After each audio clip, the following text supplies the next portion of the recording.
A continuación, la comunicación de la Biblioteca del Monasterio de Celorio, de Guillermo Fernández Ortiz y Carlos Otero Busto.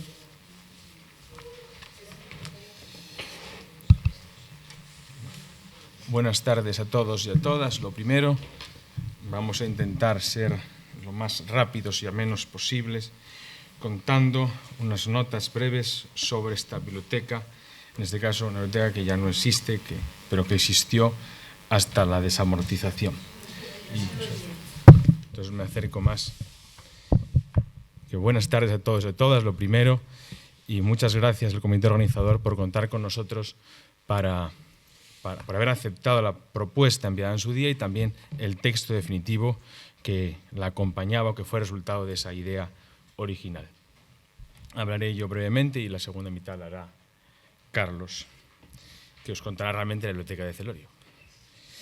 Bien, el objetivo de la propuesta que realizamos era realizar una aproximación a la Biblioteca del Monasterio de Celorio a partir de los inventarios elaborados con motivo de la supresión de la vida monástica en 1820 y en 1835.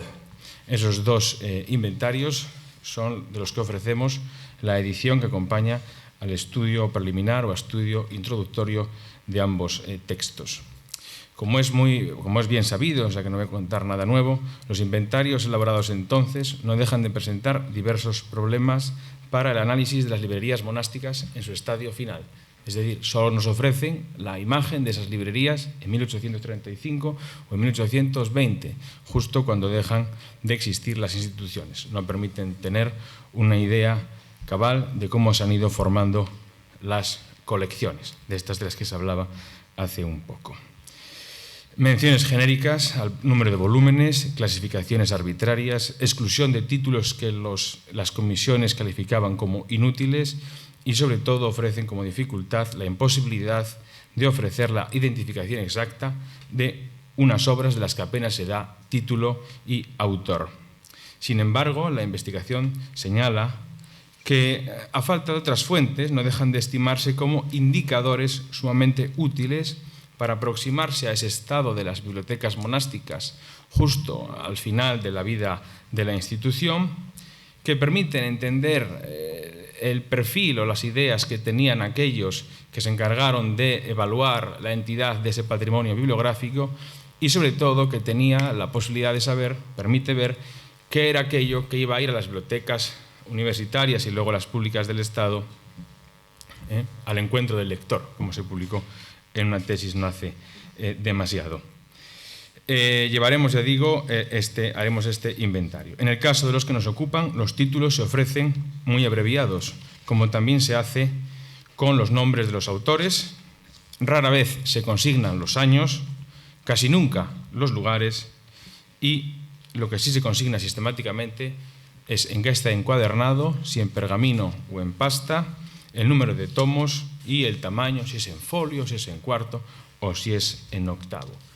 Este trabajo se enmarca en una línea historiográfica muy conocida por todos, no cuento nada nuevo, porque el trabajo de Joly para Francia, sobre todo basándose en los benedictinos, o aquí en el caso español, a partir del estudio sobre todo de Ofelia Rey para la realidad gallega que ofrece el panorama general.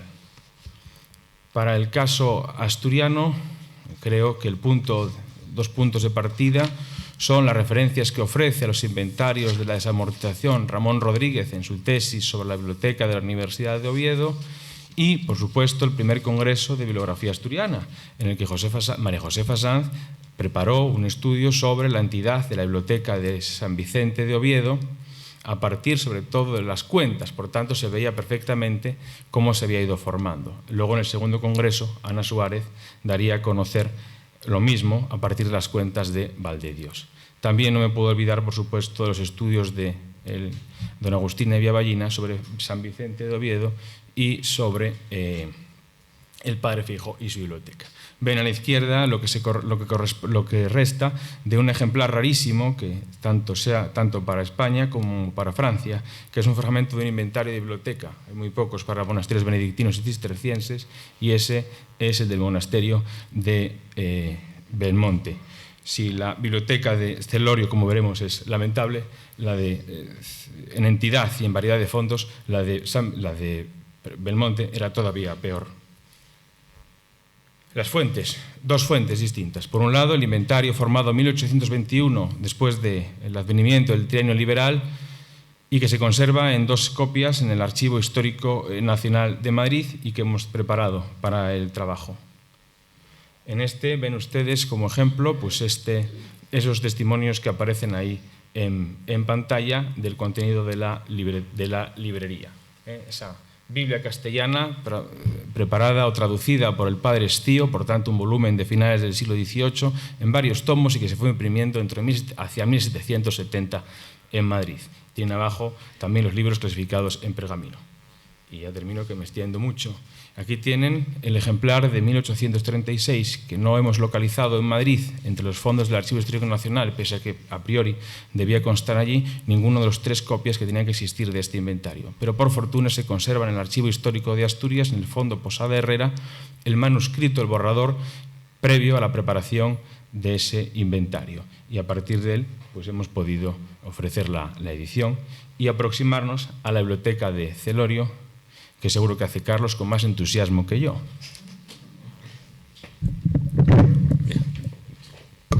Buenas tardes.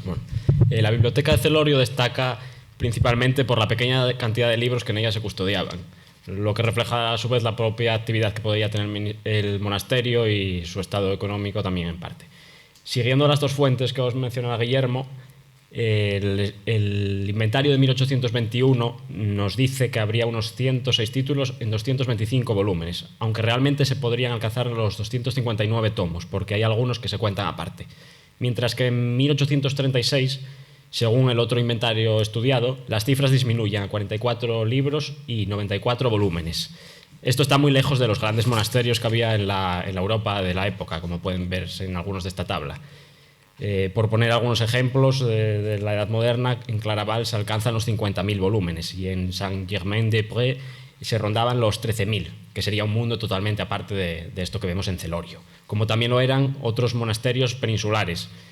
Vemos aquí varios en la tabla. Podría asemejarse algo a Celorio el de San Juan de Pollo, porque en ambos, tanto en Celorio como en este, había un colegio de la orden benedictina, pero en San Juan de Pollo vemos que supera el medio millar la cantidad de libros, entonces también vemos que era otro mundo aparte en cuanto al volumen de tomos.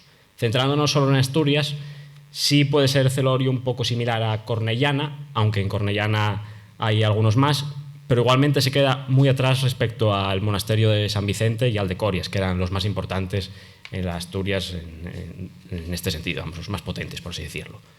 El estado de conservación que tendrían esta pequeña colección de libros es variado. Bueno, el inventario a veces nos dice que están afectados por la polilla o que sufren otros daños, y en otras ocasiones no nos dice nada. Es difícil identificar también los idiomas en los que estaban escritos estos libros. No lo suele especificar y hay que intuirlo por los títulos de la obra o por el autor, pero bueno, lo que se intuye y lo más seguro es que el latín y el castellano fueran las lenguas más habituales. Como también se intuye que la mayoría de libros eran de los siglos XVII y XVIII. Tampoco es frecuente que se indique la fecha de impresión, solo se hace en 3 casos y porque son libros los más antiguos, los del siglo XVI. Por poner unos ejemplos, pues está la Biblia de Batablo o unas concordancias de la Biblia impresas en Basilea, que serían las más antiguas de toda la biblioteca, que eran del año 1525. Por otro lado, como ocurre en el marco de las bibliotecas monásticas, se conciben con una intención instrumental, utilitaria, ¿no? Aquí influiría el colegio de artes de la congregación benedictina que había en Celorio. Por todo esto no creo que sorprenda a nadie lo que se indica en este gráfico, y es que la mayoría de libros se centraban en temática religiosa, en sus diferentes ramas.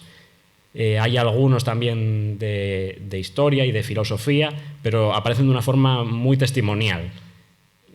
Pero por lo menos están, porque en el campo de las ciencias no encontramos ni un solo libro. Aunque sean pocos, pues entre los libros de historia podemos destacar algunos como varios tomos de los Anales de Zurita.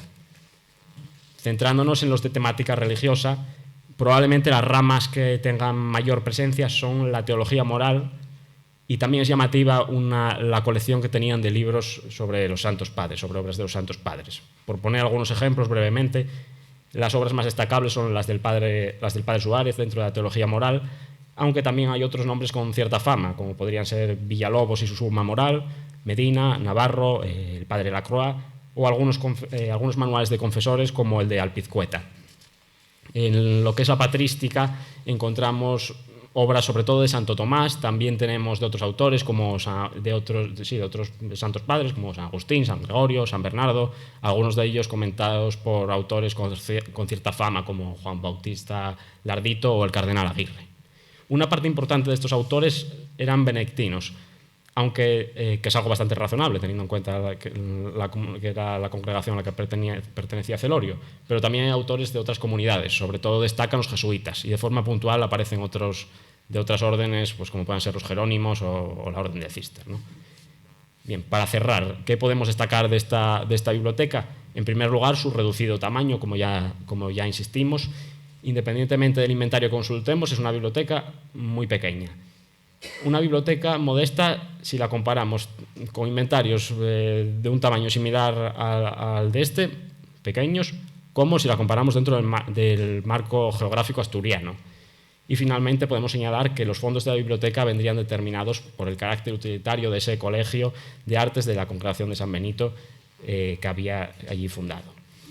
Nada más que agradecer su atención y sumarme al agradecimiento que decía Guillermo al principio a la organización.